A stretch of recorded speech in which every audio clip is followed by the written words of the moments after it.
Hey, what's up? My name is Tom Mizzle. You watch my channel, Mr. 14, and I'm here doing a review of Hustle and Soul Season 3, Episode 2.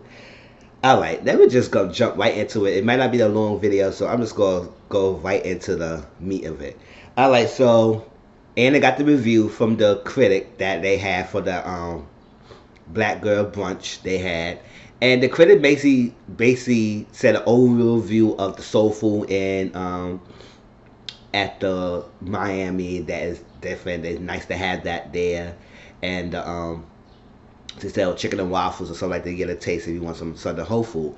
But they really mentioned the food as much. They mentioned the hypeness and the ambiance, the area, the atmosphere of the restaurant, where the people was twerking and having mimosas and having a good time. That's what they mostly tweaking. So they was happy, so it wasn't a bad review. It was more of that they enjoyed the freaking um,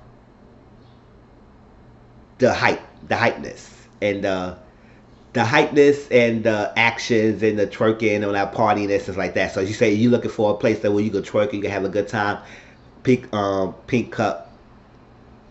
pink tea and cup is gonna be the place to be. So basically, so you want to go and have a good time and twerk. That's where you could be the place to be. And they didn't really mention the food. So LP Lawrence was the thing. He didn't like that because he was like, "Yo, they mentioned the party and the turn up, but they didn't really mention his food." So he not liking that. He said we need to really focus on more on the food, which I understand it because it's a restaurant. It should be focused on the food, not the atmosphere. As man, the atmosphere is a part of it, but when they more focus on the thing where they came there and they more focus on something else what they didn't come there to do, then that means that it's something else that distracts them from the actual food. And so, but the staff was hyped. They said, "Hey, hey," but LP was not having it. LP was not having it. He was like, "Nah, this not happening. This not." So the twins come to talk to LP. He said, "Listen, we can't stay in this hotel. We need a place to stay. We need to upgrade. We need something like that." So LP had to talk to Anna about that and see what can they do. Um, he said he gonna talk to Anna about it. All right. So Danny called LP because it wasn't too much. It was more about the drama, so I won't get to that. Danny called LP and he said he just stressed out. He said he talked to he got the critic review. The critic talked more about the ambiance, the atmosphere, and then the food. And then he said, "Oh, the book of the place is good. You don't have to worry about it. The reviews are good. The money's coming in. The customers misses you." And she said, "Oh well." Daddy said she don't like how Anna is running the thing. She don't know how to run the man on the shop. So that it is what it is. So that they ended that conversation. So LP and Anna having a meeting with the staff and had them try something. They had a pineapple, and I guess the pineapple was drinks and liquor and alcohol. So called the name Moonshine. What was it? Moonshine on the beach or something like that. Moonshine and waffles. That's what it was. And it said moonshine and waffles. I said, "Oh, okay."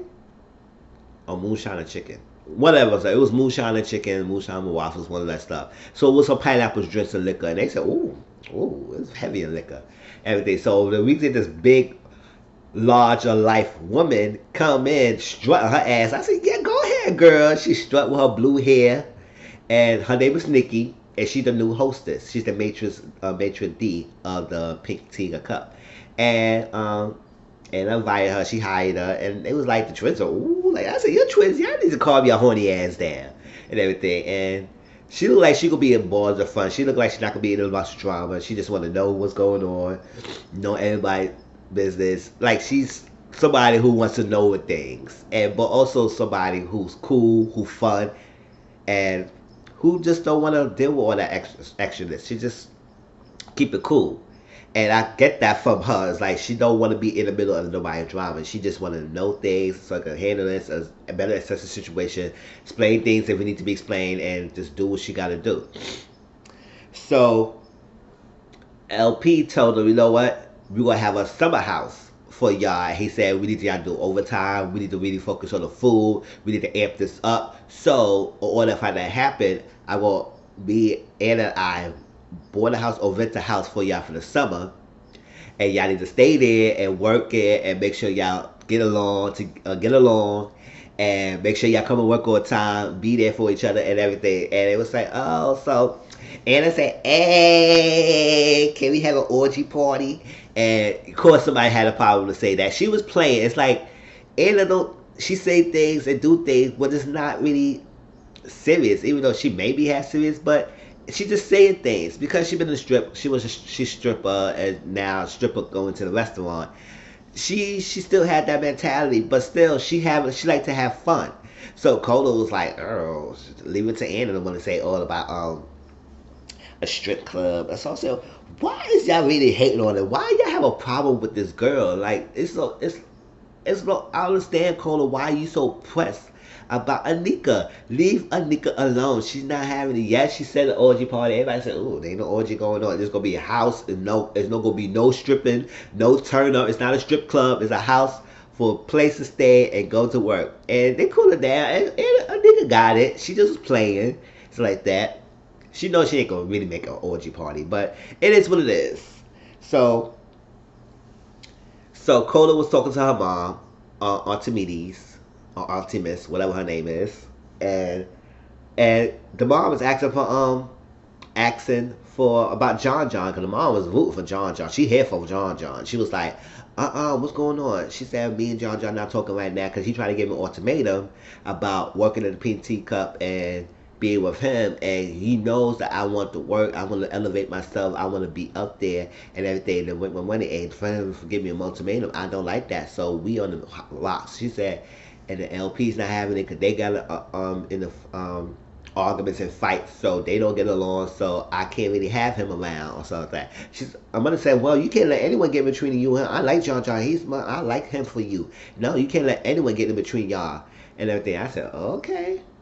Well, I want to know what this John John secret is, because he really keeps saying he got a secret. He got a secret to tell, thinking Cola, and he not telling us that. We got 2 episodes in, they tell us he got a secret, and what's the secret is. It's like you have another man on the side dealing with Cola, because that could be a possibility. That could be a big secret that may hurt her, or another chick on the side who pregnant, who have your baby, or you got a baby mama, whatever. What is it? It's like that. It had to be somebody else, because when he was on the phone last week, he said, hey babe, I come to see you. So it must be somebody else. Is it another woman or another man? What is it? Alright, so the mom is here for John John. She said, you make this work. You make it work with John John, because you can't let anyone get between y'all, and y'all need to make it work and get together. And come on, get it together, girl. So everybody came to the house. So they went to the house, they met in the house and everything. It was a nice, gorgeous little summer house. People were picking their beds, their bedrooms, and it was coming home, drinking. I said, damn, you have liquor, where's the food at? Like, people get drunk so fast without any food, let them eat something first. So I said, but they had a house and they had liquor. And then people had a good time. It was hot, so people was in bikinis and beach wear, something like that, going to the pool, having a good time. Alright, so throughout the whole thing, right, it was one time, alright, so freaking Nikki was going to ask because she wanted to know some things about some staff, who she getting involved with, what's the tea, do y'all need to know any drama, she needs to know some things.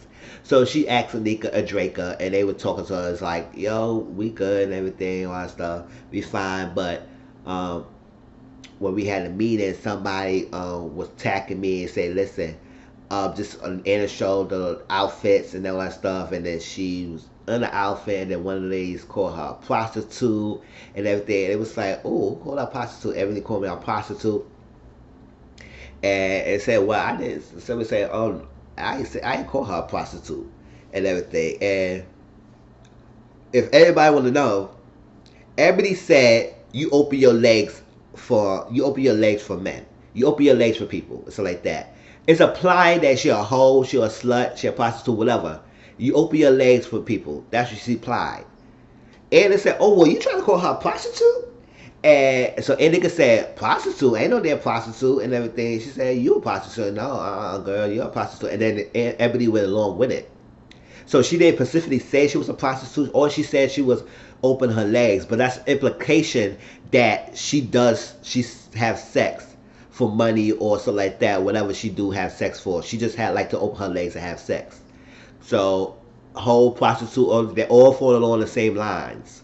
So you basically apply something that she is a slut, hoe, or prostitute. You may not say it out your mouth, but you applied something out your mouth.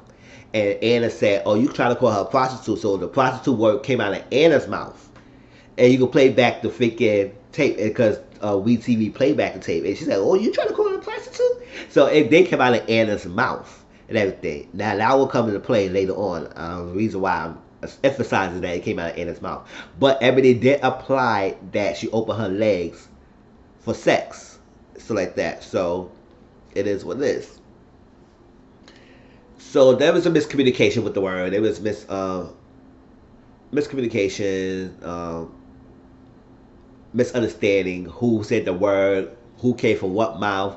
What was said and everything. So all that stuff.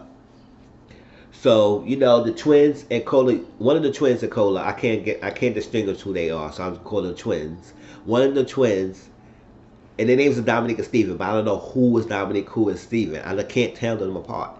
So one of the twins hooked up with Cola in the past season, and he was trying to get what she said. Nah, I can't deal with this. She ain't trying to get with that because she trying to work it out with Jar Jar. If she worked it out with her, but then everybody was starting getting ready to go to the pool and all stuff. Anika changed into a nice two piece, whatever, showing her breasts, her ass. She has it flaunted. Like, what is it? I think it was a thong type or a G-string, something like that she had, and her ass is big. And she had big titties. So she was up there twerking on. She was twerking.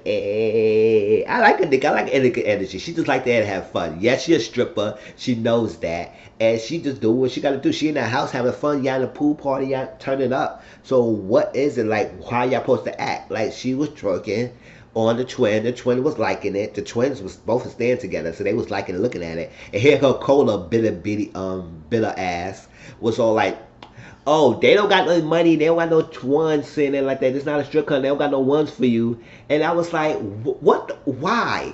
Why?" And Ebony and Breezy was standing next to her. So that's how it started. So Nika was like, Nika had enough. She said, "I'm tired of you, girl. I'm tired of you coming after me. Why? What is it? What is you coming like?" And Ebony and Breezy in the middle trying to stop it, and she trying to fight Cola, and Cola trying to act like she didn't know what she was doing or why she coming after me. She trying to fight me because you keep constantly saying shit to her. So like that, yes, I could have brushed it off and say whatever. Maybe Nika could have brushed it off and say like that, but you kept coming for her. You kept coming for her. Time after time after time. And again, I don't know what's your issue with Anika because she was a stripper. That's your issues, like so, and she looked good.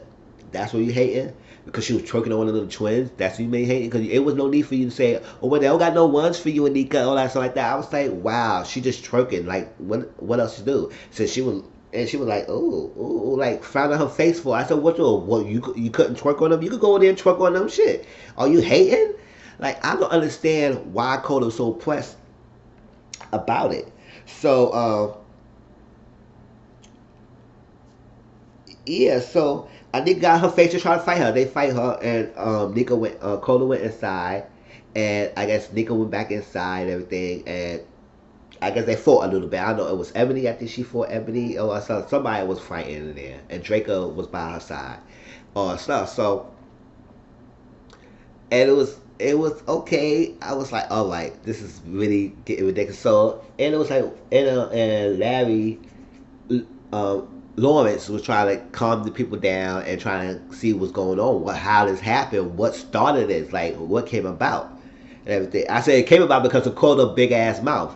Y'all need to call the Cobra. Cobra is a sneaky ass bitch, and she trying to act like she didn't do anything when she knows she was saying stuff slick out of her mouth, and Nika heard her. And you said a mile enough that she could heard you. Anika heard you. So they got Anika to a hotel. She said she can't be fighting. We need to make sure it's a peace in this house and everything. And it seemed like Cola got her two goons to stick up for her basically and put her in a situation if anything pops off, she has her friends. So stick up for you. If you shut your damn mouth, if you don't be saying shit, then nobody will come in your face and put your friends in a predicament. So the next day they had a meeting. And well, Lawrence and Anna had a meeting with Anika and to see what's happened. And she said she just tired of getting poked on, and they keep coming at her, keep coming at her. She apologized for fighting. She didn't want that to happen. She was not trying to mess up anything, mess with the weekend and everything. She just coming to a fight when she had to defend herself. She had to always stick up for herself because I know it. It's her harsh reality. She said, "What led you to stripping?" She said, "I just ran away. Went away at 13. I had a baby at 15, and she had a baby, and she just tried. And she so appreciated the restaurant job so she could get back on her feet, so she could be a better staple for her daughter and everything." And she started crying and stuff like that. And it feels bad for her because she's saying, as a mother, I don't know how it feels. It's like that. So she had a soft spot in her heart for Anika. And I like Anika. It's like that. Lee, give her a chance. Give a stripper a chance. So they had a meeting. Everybody had a meeting and stuff like that. And it's trying to get the clean things, clear things in the air. They try to know what happened. And Coda said, I don't know what's going on because she just came out of nowhere coming to fight me and all that stuff. Kind of fight. If it wasn't for Ebony and Breezy in the middle, she would have hit me or something like that. I would say, can somebody call this chick out and somebody call her out? What she said ticked Anika off. She said something to Anika throughout the day. She was antagonizing Anika throughout the party, and nobody said anything. But when Anika pops off, she's the bad guy. Like, come on now, stop it. Cola act like she's sitting in there to say shit when she knew she was wrong for saying what she was saying. So like that, and trying to act like she's so innocent. So Anika said, I'm tired of y'all keep poking until I need to stop. So she said, Anna saying, let's get it straight. You did say some prostitute or something like that. A prostitute came out of work at your mouth. And it said, and then Nikki was rehearsing what happened and said, listen, I was talking to Anika and Draker. Nika says it was a problem that somebody called her a prostitute when they had another meeting. And then all of a sudden at the party, Ebony called her a prostitute or something like that. And Ebony said, I never called her a prostitute. But she said, well, you said open my legs for money. She said, well, you open your legs for money, sex, food, whatever. You implying that I'm having sex and everything. She said, that's what it is. What it is. So Ebony said, you know what? You the one who said, Anna, you the one who said it's a prostitute. Which it was true. Anna did say the word prostitute. Even though Ebony implied that she had sex, open her legs for sex, which it could be hoe, slut, prostitute, whatever, or she just like to have sex and everything because she's a stripper, she opened her legs. Anna did come out and said she's a prostitute. So Drake said, I ain't gonna have nobody lying on my boss like that. So she threw a drink on Breezy. I said, Breezy shouldn't do anything. So what you throw a drink on Breezy? So Breezy was like, what the hell? Because Breezy was understanding what the hell. It went left. Like, it came out of nowhere. And then Anika said it did came out of nowhere. Something really did happen. Like, your friend is when poking at Anika and all that stuff. And so that happened, and then it was a whole brawl that started happening. Then we saw Ebony and Nika's fighting, and then Anna's getting involved, and also it was a whole kind of mayhem. So Lauren was like, "What the hell? Why Anna is getting involved? Like she's supposed to be a set example. She's not supposed to be involved." So Anna's getting hyped up. She said, "You're fired, bitch." She fired Ebony and all that stuff. So Cola said, "I apologize to Breezy." Because Breezy was like, "I'm confused. What the fuck is going on?" And she said, I'm sorry, I put y'all in here and let y'all know that there's not going to be an environment and put y'all safe and then y'all gotta come in and defend yourself. I apologize. Long story short, Breezy, Ebony is not coming back to the establishment. Ebony is going to the hospital because she got some scratches and cuts on her, stuff like that. And she said, we're not coming back. And Cola's like, she don't even know she want to work in there anymore because she don't want to know in that environment when she's going to get attacked again. I said, because your big ass mouth, you should shut up. And so that was that. Lauren said Anna got a fine for $5,000 for a noise complaint. I said that's a really hefty fine for a noise complaint. Coda met with John, and she told him about you was right, everything is going on. I thought I left for Brooklyn, teacup for Brooklyn to come into Miami to thought it was a different new staff and different crew, no drama, and the same shit happening. I said, cause you got the same kind of people in the mix. And LP and Lawrence is in the middle and stuff like that. So Lawrence and Anna, same people. She said all that stuff. She said you was right, and I don't want anything to happen to me because I'm gonna bite me next. She said, ain't gonna be next. Before you next, I'll go be next. She said, where you going? I'm gonna go to talk to. I'll go talk to all of us myself. I'm going to the restaurant. I said, Georgia, shut your ass down and tell this bitch the freaking secret you have. You wanna go over here fighting and fighting and fighting. That's all cause more problems. Like you wanna go fight. She just said she don't wanna have any drama. Now you gonna try to go fight. Whatever. But she said, you was right, you right. And she's walking behind John, and then that's how the episode ended. I was like, okay, that was that. That was Hustle and Soul, y'all. See y'all on next week. But I'm just tired of Cola acting like she's so innocent when she's not that innocent. Own up to what the hell you was saying and say, poking at this girl. Y'all trying to bully this girl and come after her. And she was retaliated. Now y'all act like she's all wrong and she's a firecracker and we not safe. Fuck out of here. Stop popping up the mouth and then nobody have to do anything to you. Alright? See y'all on next week. Peace.